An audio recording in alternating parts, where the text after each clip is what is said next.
Hello student, आज हम बात करने वाले हैं टाइम मैनेजमेंट को लेकर, जो कि बहुत ही इंपॉर्टेंट चीज होती है जब हम किसी भी कॉम्पिटिटिव एग्जाम की तैयारी करते हैं। मतलब जब हम किसी भी प्रतियोगी परीक्षा की तैयारी करें, चाहे वो आरएस प्रीलिम्स हो, चाहे वो आरएस मेंस हो, या फिर कोई भी अदर कॉम्पिटिटिव एग्जाम हो, तो यहाँ पर टाइम मैनेजमेंट की बात हम करेंगे। सबसे पहले आप सभी को पता है कि एक कोई भी व्यक्ति हो, है ना, उस सभी के पास क्या है, 24 आवर्स हर प्रत्येक व्यक्ति के पास यहाँ पर होते हैं। कोई ऐसा नहीं है कि कोई ऐसा कहे कि देखो जिसने फर्स्ट मेरिट यानी कि मेरिट में जिसने फर्स्ट स्थान प्राप्त किया हो तो कुछ उसने कुछ जो है अलग उसको घंटे उपलब्ध हुए हो, तो ऐसा नहीं होगा। 24 आवर्स ही होते हैं। तो यहाँ पर अगर आप चाहें तो 8 आवर्स के हिसाब से जो है काउंट कर सकते हैं। जैसे मैंने कहा कि देखिए यहाँ पर 8 आवर्स जो है आपको क्या करना है, बहुत ही अच्छी तरीके से नींद यहाँ पर लेनी है ना, क्योंकि नींद अगर आप प्रॉपर लेते हैं तो अपने आप को तरोताजा महसूस कर पाएंगे और आगे की जो है हम कह सकते हैं कि आगे का पूरा दिन जो है आपके लिए बहुत ही अच्छा होने वाला है।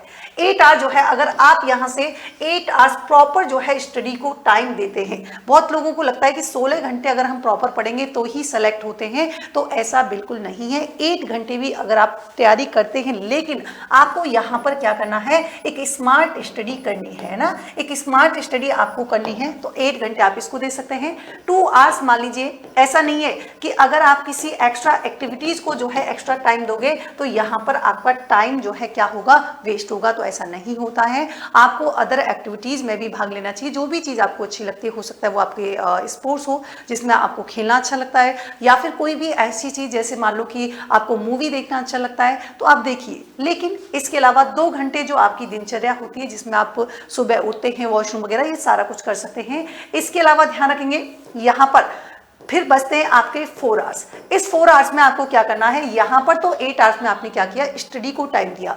ये 4 आवर्स आपको क्या करना है, यहां पर करना है किसको, यानी कि यहां पर देना है आपको आरपी को टाइम। मैम ये आरपी क्या है आखिर, तो ध्यान रखेंगे आर का मतलब हो जाएगा रिवीजन। आपने जो भी यहाँ पर इस 8 आवर्स के दौरान पढ़ा था उसको आपको क्या करना है, यहाँ पर रिवीजन करना है, और पी का मतलब हो जाएगा प्रैक्टिस। अब यहाँ पर आपको क्या करनी है, जितना भी आपने पढ़ा है उसको आपको प्रैक्टिस यानी कि उसका अभ्यास करना है। कोई भी चीज ध्यान रखेंगे, अगर हम पर्टिकुलर बात करें तो कोई भी चीज जो है वो ALRP के बिना अधूरी है। मैम आप क्या है, तो ध्यान रखेंगे एल का मतलब होता है लर्न, आर का मतलब होता है क्या, रिवीजन, और यहाँ पर मैंने कहा कि पी का मतलब क्या हो जाएगा, पी का मतलब हो जाएगा प्रैक्टिस। अगर ये तीनों चीजें आपके पढ़ाई में इंक्लूड है तो ही आप यकीन मानिए कि एक बहुत ही सफलता के चरम पर आप लोग पहुंच सकते हैं। क्योंकि किसी भी चीज को आप पढ़ रहे हो, पहली बार पढ़ रहे हो वीडियो के माध्यम से या फिर सब्जेक्ट को खुद किताब के माध्यम से पढ़ रहे हो, तो आप कह रहे हैं कि भाई हम उस चीज को क्या कर रहे हैं, लर्न कर रहे हैं। लेकिन अगर आपने उसका रिवीजन नहीं किया, अगर आपने उसकी प्रैक्टिस नहीं की है, तो फिर क्या है, ये लर्न करना भी आपका बेकार है। तो हम बात करेंगे कि किस प्रकार से जो है हम कौन कौन सी सब्जेक्ट को यहाँ पर कवर करें और किसको कितना इंपॉर्टेंट है। देखिए, चूंकि हम आरएस की तैयारी कर रहे हैं, मतलब मेन हमारा टारगेट जो है क्या है, आरएस की बात हम कर रहे हैं, और यहाँ पर सबसे पहले हम बात करेंगे आरएस से रिलेटेड यानी कि मुख्य परीक्षा के बारे में। यहाँ हम जानेंगे स्टेप ए से लेकर स्टेप जेड तक का संपूर्ण सफर, मतलब कि किस तरीके से हम ऐसी रणनीति बनाएं कि जिसमें हम आरएस मींस, क्योंकि हमारे पास चूंकि टाइम अभी बहुत कम है ना, तो यहाँ पर टाइम मैनेजमेंट हर सब्जेक्ट को लेकर किस प्रकार करें। पहले तो मैं इसकी थोड़ी सी बेसिक चीजें ये बता दूं कि आप सभी को पता है कि यहाँ पर जो है आरएस मींस में कितनी सब्जेक्ट्स होती हैं, किस प्रकार से जो है एग्जाम होता है। प्रॉपर वे में मैं बता देती हूँ कि यहाँ पर आरएस प्री प्रारंभिक परीक्षा होती है, उसके बाद जो है मेंस होता है, और यहाँ पर फिर आपके आरएस इंटरव्यू होता है ना। मुख्य परीक्षा में 4 प्रश्न पत्र होते हैं, प्रत्येक जो है 200 अंक का होता है, तो इस प्रकार से 4 पेपर यहाँ पर 800 के होते हैं। ध्यान रखेंगे यहाँ पर 15 शब्द, 50 शब्द और 100 शब्द जो है यहाँ पर शब्द सीमा होती है। इसके बाद आपका फाइनल होता है इंटरव्यू, जिसके बाद आपका फाइनल सिलेक्शन होता है। अब इसके बाद हम बात करेंगे कि देखिए सब्जेक्ट को किस प्रकार मैनेज करें। उससे पहले हम जान लेते हैं कि यहाँ पर टोटल 4 जो है पेपर होते हैं, 200 × 4। अभी मैंने कहा इसमें सबसे पहले जीएस फर्स्ट का होता है, जिसमें हम पढ़ने वाले हैं क्या, हिस्ट्री 75 मार्क्स की होती है, इकोनॉमी 65 मार्क्स की होती है, sociology 20 marks, management 20 marks, accounting auditing 20 marks. Ethics की बात करेंगे, सेकंड पेपर में है 65 मार्क्स है, साइंस टेक 70 है, ज्योग्राफी 65 है। थर्ड की बात करेंगे पॉलिटी आईआर 75 मार्क्स हैं, पब्लिक एडमिनिस्ट्रेशन 65 मार्क्स हैं, स्पोर्ट्स योगा 20 मार्क्स हैं, बिहेवियर 20 मार्क्स हैं, लॉ जो है यहाँ पर 20 मार्क्स की रहने वाली है। फिर आता है हमारा फोर्थ पेपर या मैं कहूँ गेनिंग सब्जेक्ट है ना, जहाँ से हम बहुत ही शानदार नंबर जो है आप गेन कर सकते हैं, जीएस 4, जिसमें आप पाएंगे हिंदी के 120 मार्क्स हैं और आप यहाँ पर इंग्लिश को देखेंगे तो 80 मार्क्स का जो है यहाँ पर इंग्लिश आता है। इसका मतलब 200 के इसमें जो है क्लासिफिकेशन किया हुआ है। अब हम बात करते हैं कि कौन सी सब्जेक्ट को हम लोग कितना ध्यान दें। देखिए पहली बात तो अगर आपने हिस्ट्री को देखा है तो ऐसा नहीं है कि आपको हिस्ट्री नहीं पढ़नी है, क्योंकि आपके पास अभी टाइम बहुत कम है। तो यहाँ पर एक चीज जो है आप गार्ड फांस सकते हैं कि मैम 75 मार्क्स पाने के लिए हमको अभी के लिए, चूंकि बहुत सारे बच्चे ऐसे होंगे जो पहली बार यहाँ पर मेंस दे रहे होंगे और उनके लिए टाइम मैनेजमेंट बहुत ही जरूरी है, क्योंकि उनको नहीं पता है सबसे इंपॉर्टेंट बात कि सिलेबस कंप्लीट नहीं हो सकता। सिलेबस कंप्लीट के पीछे पड़ेंगे तो वो पॉसिबल ही नहीं होगा इतने कम टाइम में। तो आप कौन सी सब्जेक्ट को ज्यादा इंपॉर्टेंस दें उस पर मैं आपको डिस्कस कर रही हूँ। जैसे देखो 75 मार्क्स में आपको पता है इसमें इंडिया हिस्ट्री में आपको एंशियंट भी पढ़नी है, मिडाइवल भी पढ़नी है, मॉडर्न हिस्ट्री भी पढ़नी है, इसके अलावा आपको वर्ल्ड हिस्ट्री भी पढ़नी है, राजस्थान हिस्ट्री भी पढ़नी है और साथ ही आपको आर्ट एंड कल्चर वाला पोर्शन भी पढ़ना है। तो इतना करने के बाद 75 मार्क्स जो है आप पाएंगे।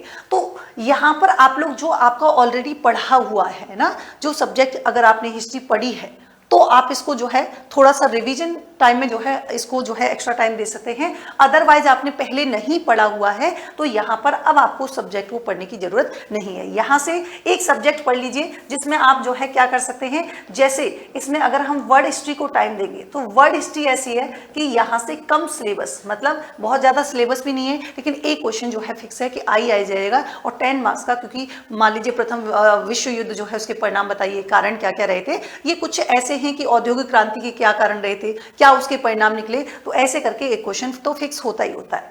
फिर हिस्ट्री से ज्यादा जैसे हमने बात की कि यहाँ पर आप लोग सिर्फ हिस्ट्री को स्किप करके केवल आर्ट एंड कल्चर वाले पोर्शन जो है इसको क्या कर सकते हैं, यहाँ पर इसको फोकस कर सकते हैं। और इसके लिए सबसे अच्छी बुक अगर मैं आपको बताऊं तो 11th क्लास की आती है, कौन सी, फाइन आर्ट की बुक आती है, जहां से आप इन चीजों को कवर कर सकते हैं बहुत ही शानदार तरीके से।